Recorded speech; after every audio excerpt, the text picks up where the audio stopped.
bows for sale. I've got bows for everyone, provided only 2 people want to buy a bow. Because I've got 2 bows.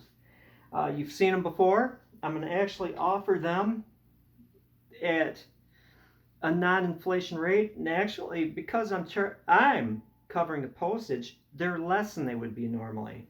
I'm like many of you. I don't like seeing the prices go up, so I'm going to hold firm as I work diligently to escape accumulating wealth. The first one, and I like this bow.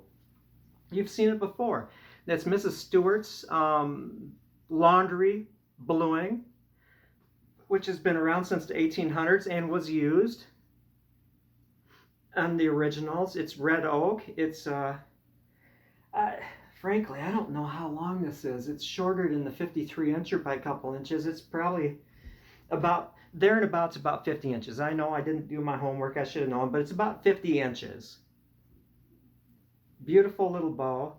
On the originals, many times, these wraps that hold either the trade cloth or the leather on for the handle, that was a spare string. So that does serve a purpose, plus it looks wonderful. Now this has idiosyncrasies, and that's why it's a lower price. Over time, the sinew has aged a while. It's like a fine wine. It's like an old scotch. It's been unused and as display for a long time.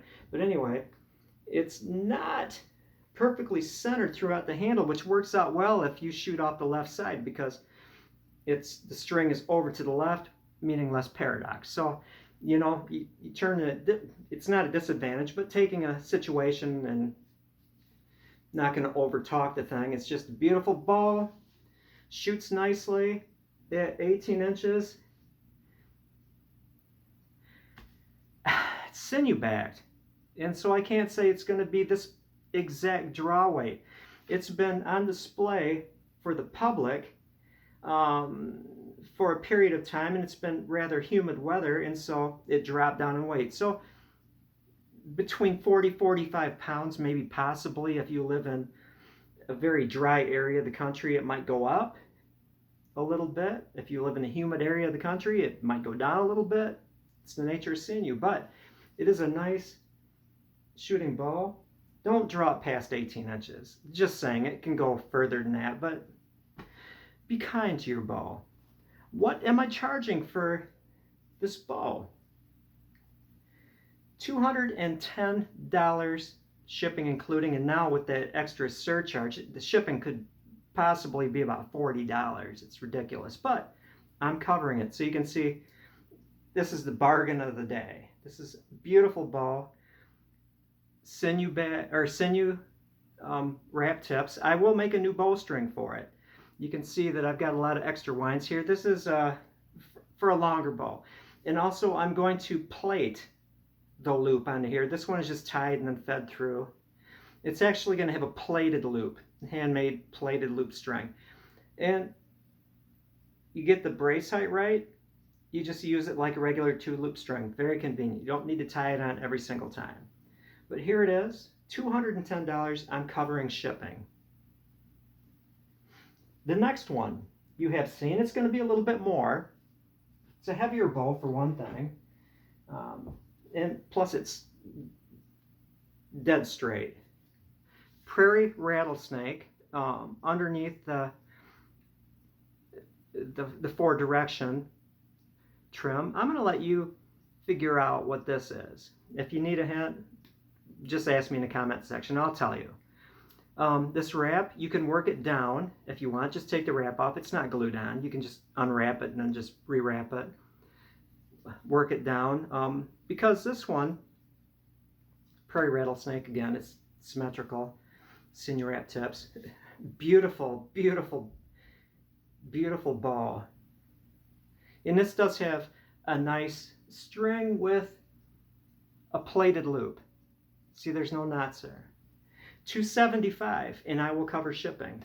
The weight, again, it was out hanging for display over a period of days. The humidity was high, and it went from, when I tested it, 67 pounds at 18 inches down to about 63. And so you can see the great variability and sinew backing, especially when sinew makes up a good portion of the bows and not just a protective layer. The sinew backing on both of these are an integral part of the tensional strength of these bows. Anyway, nice gull wings. This one I believe is 53 inches tip to tip. It's not 55. But yeah, beautiful, beautiful bows. For hunting your rainbow trout, Matt, or whatever. But there they are, the pair of bows for sale. What was I going to say? Oh, Matthew, I know that you're watching this video. String bridges. You're out of my wheelhouse, my friend. I'm not a Sia or a Sia bow guy. I would imagine that the function of string bridges, and please correct me, be my guest, correct me if I'm inaccurate here, but those have severe major Sias. And sometimes, not all, I guess, when they're unstrung, like crab claw bows or whatever you call them. And so there's a lot of potential instability. I would imagine that the string bridges act as much just to keep the string centered as anything. Maybe they give a little extra snap to an incredibly snappy bow to begin with.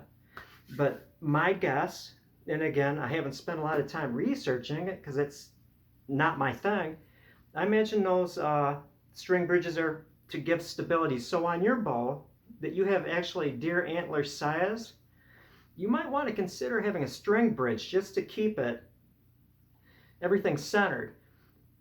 Even when you're stringing and unstringing, you know, if you do it between your leg kind of thing or what have you, over your knee, you're sliding the string up one limb to get it in the nock. That string bridge will control the string on the other side, because when you have severe recurves or Sias, there is a definite possibility that the string will pass by them and then the bow will be strung in a weird kind of half backwards way. That is all. I better get to work. This is a dangerous room. I was playing the Bambi caster. This is a cheap old Harmony kind of P bass with a short scale, and this actually has better pickups than my Hofner, because I picked up, I forget what kind of pickups they are, but I went all out on a used set, and boy, it's got a good sound. And me not being a bass player, I wound up buying a set of strings for a regular length P bass. So this is actually tuned down a step to keep the neck from going. That is the only tangent I'm going to go on. Have a good one.